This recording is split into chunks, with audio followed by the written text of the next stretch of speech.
Hola amigos, muchas gracias por estar con nosotros.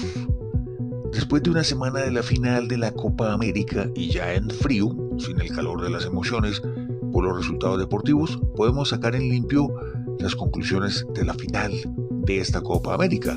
Y el resultado fue un total desastre. Uno de los más centrados comentarios, de los más expertos que he podido ver esta semana, es del conocido empresario de los medios de comunicación, Hernán Orjuela, quien ahora está radicado en Miami. Y su comentario es muy valioso porque raramente podríamos encontrar a una persona con más experiencia en este tema. Él conoce de primera mano lo que supone la organización, lo que supone la logística, lo que supone la seguridad de un certamen de esta magnitud. ¿Podemos sacar algo positivo?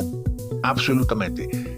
La Copa América para Colombia es positiva por la excelente imagen que dejaron estos jóvenes deportistas de la selección, que muestran a la juventud de nuestro país que ellos también pueden llegar a la excelencia, a una excelencia de nivel mundial si se lo proponen. Este es el mensaje valioso que no debemos olvidar. ¿Y qué ocurre con el negocio? El negocio del fútbol. Bien, busca la Conmebol hacer más frecuentes espectáculos en los Estados Unidos y en Canadá para tener un mayor lucro. Pero la pregunta es, después de esta copa, ¿qué tipo de espectáculo ha quedado en la mente de los espectadores en el mercado canadiense o estadounidense? La imagen es la de un deporte que es un total desastre.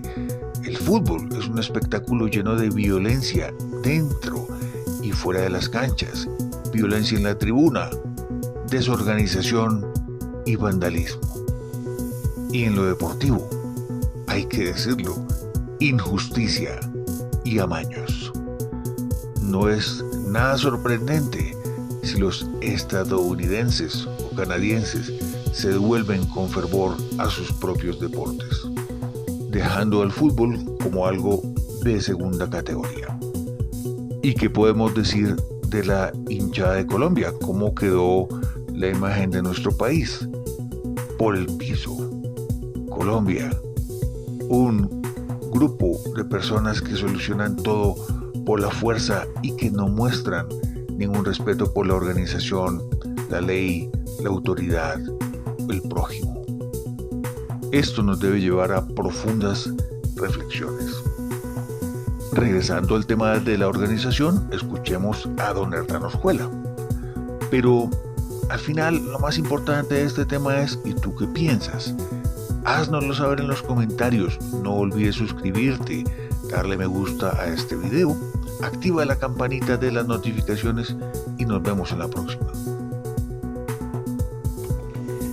Lo malo, la completa desorganización y despelote de la logística que estaba en manos de la Conmebol, porque la logística era parte importante de lo que se tenía que encargar la Confederación para que supieran exactamente cómo era el control de ingresos, de salida, de entrada de todos los fanáticos y el público en general.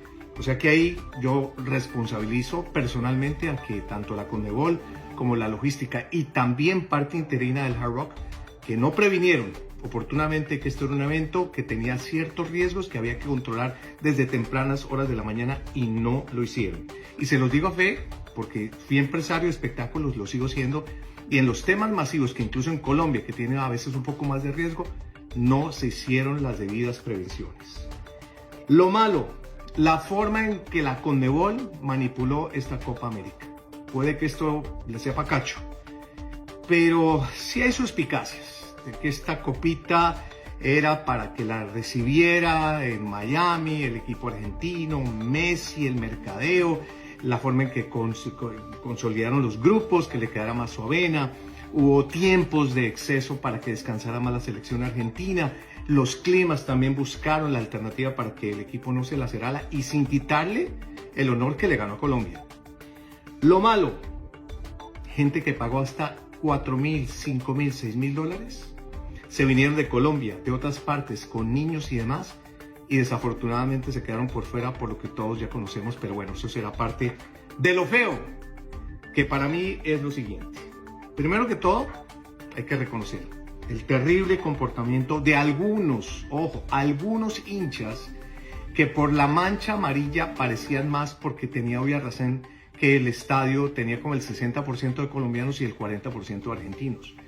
Eso no queda exento de que todo el público que entró en un desaforo, en una indisciplina, en ver que sí o sí no los estaban dejando entrar, que había un completo despelote, se armó la de Troya. Gracias a Dios, no hubo problemas más que lamentar que detenidos, uno que otro herido, pero esto había podido ser la hecatombe, pudo haber sido un desastre internacional, sobre todo porque había tumultos en donde el riesgo era 100% para todas las personas, niños, niñas, mujeres, hombres, todas las personas. Los únicos que no sentían el tema eran los que estaban en VIP o los artistas que estaban desde temprana edad o llegaban por otros accesos. La forma como se vandalizó el estadio, hombre, sí, sé que hubo inconvenientes fuertes, pero volvemos a lo mismo. ¿Por qué hay que vandalizar y pagarlas con los ventiladores, con, ¿cómo se llaman? Los torniquetes, con las vitrinas del estadio? Las volvieron un añico. ¿Qué me resta por decirles? Las consecuencias, que ya se ven por venir. Detenidos más de 60, que hasta los directivos del fútbol colombiano estuvieron en la maraña de la parte agresiva, que eso es censurable en todo sentido. Las consecuencias, claro, que van a ver. Y prepárense, yo creo que los únicos que les conviene todo esto que ha pasado y deben estar con el apetito y con, obviamente, la sonrisa de flor a flor, son los abogados, porque acuérdense que en Estados Unidos las demandas existen. Entonces, señores, prepárense a la cantidad de demandas que le van a llegar a la Conmebol, a la logística, a la misma policía y al estadio por este tipo de inconsistencias que se dieron. Demandas por doquier, acuérdense de mí, porque este es el país de las demandas. Y aquí más de una persona que seguramente pagó $5,000, $6,000 y que no pudo entrar, ya tiene su abogado de por medio. Y aquí acuérdense que los abogados viven de eso, de las demandas. Amanecerá y veremos. Es mi concepto, lamentable, no sigo todavía aterrizado de todo lo que pasó. Infortunadamente los colombianos quedamos muy mal parados en el ambiente, porque eso suele suceder cuando las cosas malas